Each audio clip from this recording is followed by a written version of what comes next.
31 декабря все готовятся встретить Новый год, а глава Северной Осетии свой день начал с посещения теплиц. ОАО «Фатагро» несколько месяцев занимается выращиванием огурцов. Таймуразу Мамсурову рассказали, что уже сейчас за сутки собирают урожай в несколько тонн.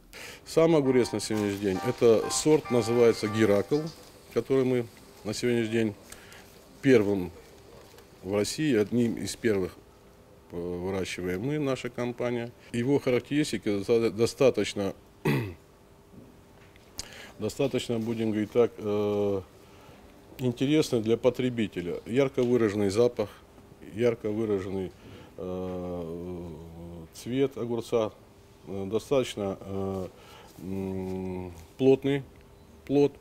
Главе республики рассказали, что теплица полностью российского производства. Здесь культуру выращивают с минимальным участием людей. Чтобы на растения не покушались насекомые, специалисты установили пластины, которые позволяют беречь огурцы от вредителей. Несмотря на то, что производство в масштабах республики небольшое, продукцию закупают соседние регионы. Появилась еще одна сфера интересов.